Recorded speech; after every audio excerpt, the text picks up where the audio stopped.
चलिए, हाँ, आज के लेक्चर में हम पढ़ेंगे अरस्तु के राज्य का उद्देश्य क्या था। अरस्तु के राज्य सिद्धांत का जो उद्देश्य क्या था उसके बारे में पढ़ेंगे। इसके पहले हमारे दो अरस्तु से रिलेटेड दो लेक्चर हो चुके हैं। यदि आपने इसके पहले के दो लेक्चर नहीं देखे हैं तो आप पहले उन लेक्चरों को देख लीजिए, उसके बाद में ये लेक्चर देखिए तो आपको ज़्यादा अच्छे से समझ में आएगा। हमने इसके पहले वाले लेक्चर में सबसे पहले लेक्चर में पढ़ा था अरस्तु के जीवन परिचय के बारे में और अरस्तु की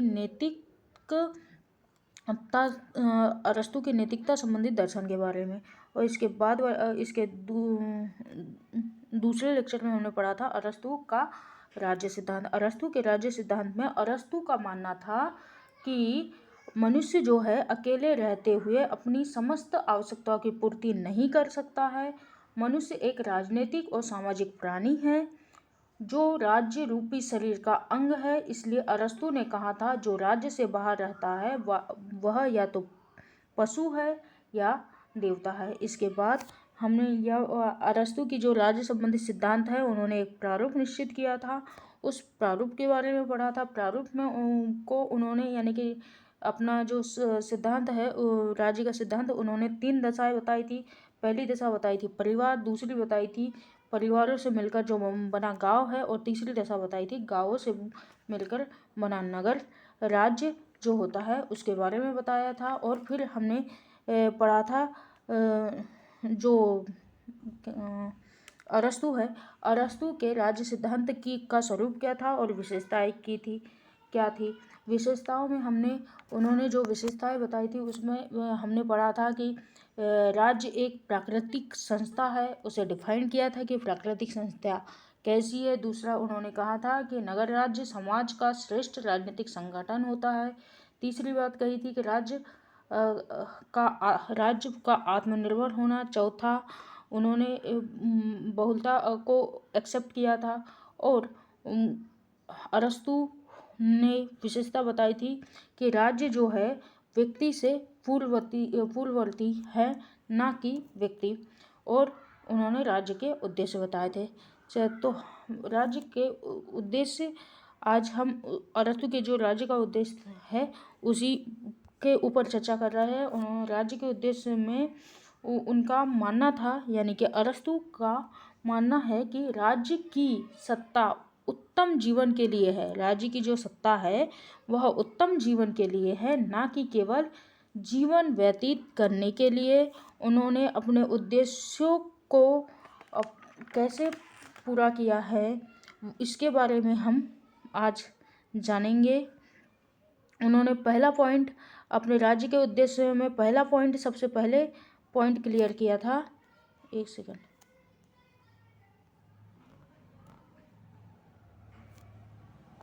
पहला पॉइंट भलाई को प्रोत्साहन दिया। सबसे पहले उन्होंने क्या किया, भलाई को प्रोत्साहन दिया।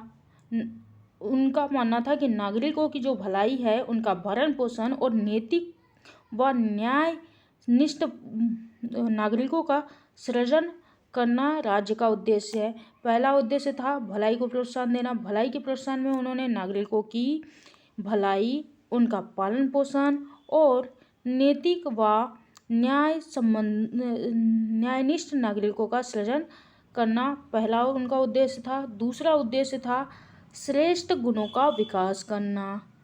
दूसरा उद्देश्य क्या था, श्रेष्ठ गुणों का विकास करना। परिवार, एक सेकंड,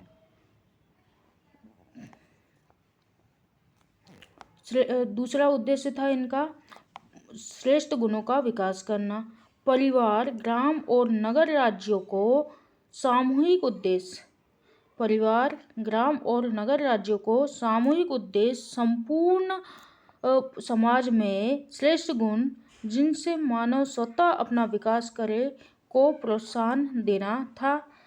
तीसरा इनका मेन उद्देश्य था स्वाध्यायपूर्ण शिक्षा प्रणाली। शिक्षा में अवकाश और पर्याप्त स्वाध्याय का समावेश ताकि शिक्षा को परिपूर्णता ला सके। ठीक है।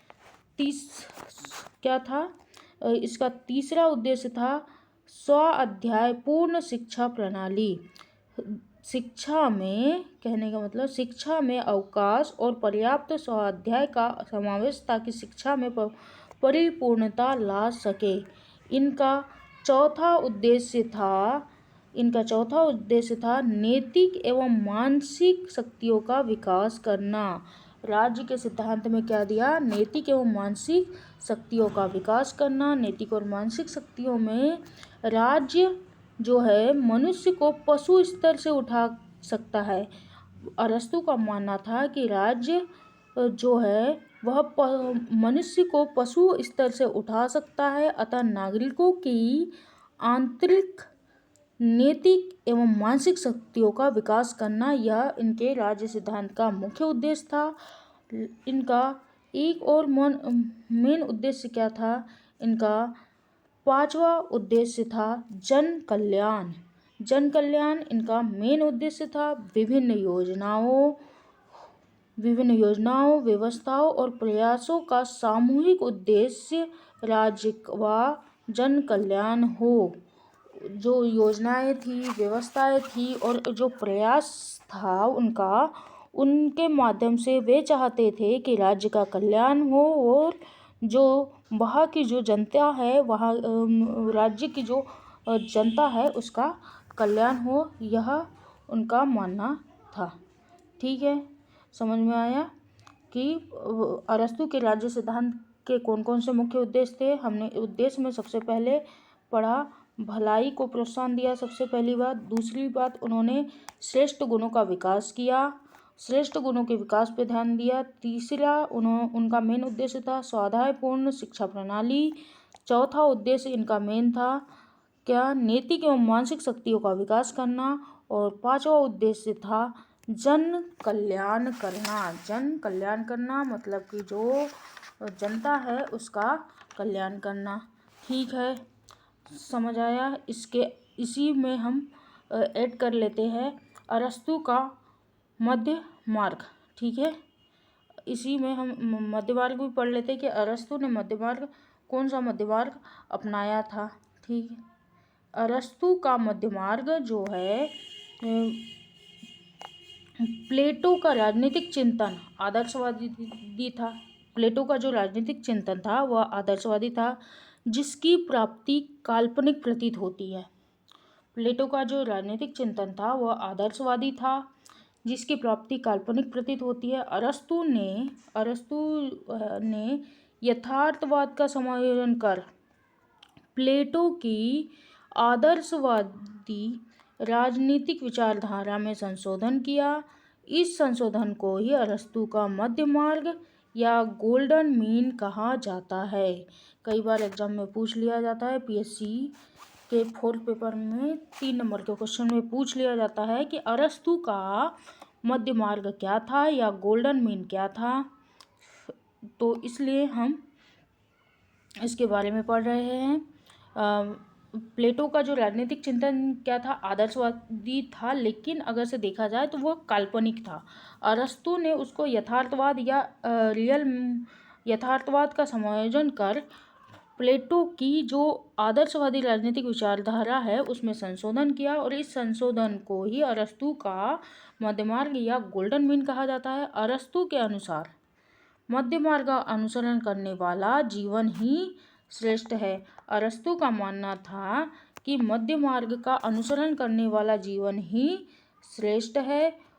यह ऐसा माध्यम है जिसे प्राप्त कर लेना हर व्यक्ति के लिए संभव है। अरस्तु का मानना था या अरस्तु के अनुसार मध्य मार्ग का अनुसरण करने वाला जीवन श्रेष्ठ है, और यह ऐसा माध्यम है जिसे प्राप्त कर लेना हर व्यक्ति के लिए संभव है। इनके मध्यम मार्ग की कुल विशिष्ट बातें इस प्रकार थी। इनकी मध्य मार्ग की विशिष्ट बातें में सबसे पहले हम पढ़ते हैं क्या था? दास प्रथा की स्थिति में यूनान 2 विचारधाराओं में विभक्त था। कुछ विचारकों का मानना था कि राष्ट्र की अर्थव्यवस्था हेतु दास प्रथा आवश्यक है। दो विचारधाराएं चल रही थी यूनान में दास प्रथा को लेके। कुछ विचारक मानते थे कि दास प्रथा जो है अर्थव्यवस्था के लिए दास प्रथा बहुत आवश्यक है।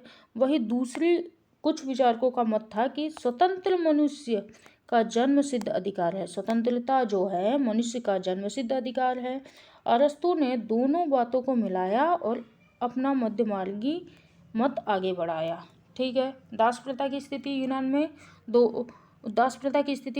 यूनान में दो विचारधाराएं चल रही थी। कुछ विचारकों का मानना था कि अर्थव्यवस्था के लिए दास प्रथा जो है, अर्थव्यवस्था को बढ़ाना है तो अर्थव्यवस्था के लिए दास प्रथा आवश्यक है। और दूसरे कुछ विचारकों का मानना था कि स्वतंत्रता मनुष्य का जन्मसिद्ध अधिकार है। अरस्तु ने क्या किया? अरस्तु ने दोनों बातों को मिलाकर अपना मध्यमार्ग की मत आगे बढ़ाया। ठीक। इन्होंने और मध्यमार्ग के बारे में कुछ और कहा है, उसके बारे में हम पढ़ लेते हैं। अरस्तु ने अपनी पुस्तक, अरस्तु की फेमस पुस्तक है, मतलब कि प्रसिद्ध पुस्तक है। अरस्तु ने अपनी पुस्तक द पॉलिटिक्स ने दास प्रथा का पुरजोर समर्थन किया है। जो द पॉलिटिक्स है उसमें अरस्तु ने दास प्रथा है उसका पुरजोर समर्थन किया है। मनुष्यों में असमानता का नियम लागू